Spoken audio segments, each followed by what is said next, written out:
Hello and welcome to another episode of the Friday Tech Roundup. My name's Ellie, and if you've seen this before, you'll know the drill. We try and cover 5 big pieces of news in as close to 5 minutes as possible, saving you guys time but also delivering some of the biggest pieces of news that we found this week.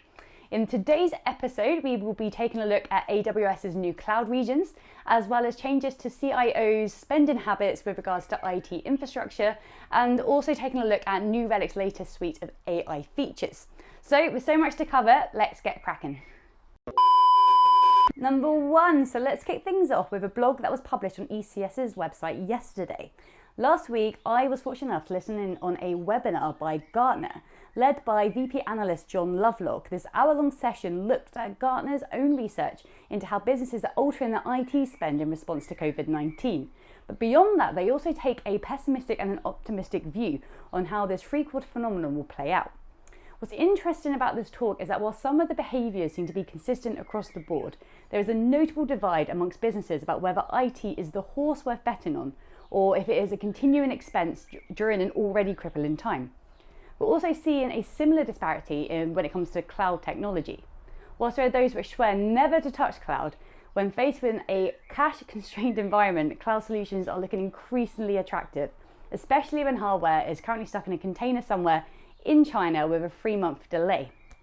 While 90% of CFOs have already cut operational spending, how this shift in strategy is impacting CIOs and the overall investment in IT solutions could be an indicator as to how quickly businesses will recover in Q3.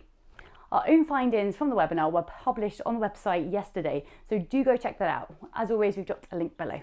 Number 2, another blog, so let's hope it's a sunny weekend so you can read these outside.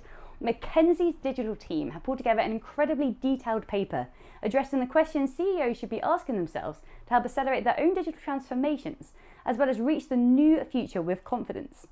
With a particular focus on digital-led recovery, this piece covers everything from talent strategy to the investments most necessary to create the technical environment that will allow your company to thrive in the next normal.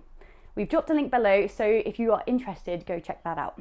Number 3, last week, New Relic launched a new suite of AI features for its new Relic One observability platform.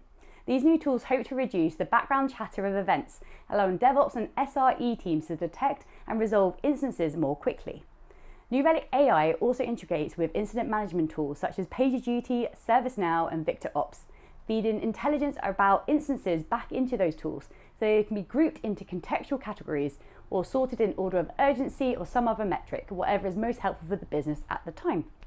Whilst many of these tools have their own AI ops features, Director of Product Marketing Michael Olson insists that the new Relic offering casts its net much wider. Of course he would. We have dropped a link below, so if you would like to find out more, please go check that out. Number 4, hot off the press, Computing yesterday released a blog focused on how businesses can optimize their databases to handle increased demand during lockdown. As can be expected, since shops closed their doors and many of us are now self-isolating behind our own doors at home, there has been a surge in demand for online services, with many businesses with an online presence finding their database performance in a make or break situation. Spikes in traffic have inevitably led to a slowing down of systems, with some bigger names such as Netflix already reducing the quality of their streaming services by up to 25% to help the platform cope with the unprecedented volume of users. In fact, Computing go as far as to describe it as the greatest stress test in the history of the internet. Luckily for you at home, the blog gives you actionable advice about how you can make sure your own systems pass the test and stop customers giving up on your site because of an assumed outage. We've dropped a link below, so please go check that out. Number 5, last but certainly not least, Amazon has officially launched its first African AWS database as demand for cloud services surged due to the COVID-19 crisis. What this means is that there is now 3 new availability zones created in Cape Town, South Africa. While Amazon first announced this new cloud region back in 2018, the timing of the launch is notable, with businesses embracing bandwidth-intensive remote working solutions such as video conferencing, and individuals also on lockdown consuming more internet-based services. Demand for cloud services has surged, and in response to this, Amazon believed that they needed more local infrastructure in Africa to help alleviate a little stress from their other data centers around the world. As can be expected, this has been a positive move for Amazon, and you can read more using the blog below. And that's it. Thank you so much for joining me for another episode of the Friday Tech Roundup. I really do love spending this time with you on a Friday, so let's hope you get as much enjoyment out of it as I do.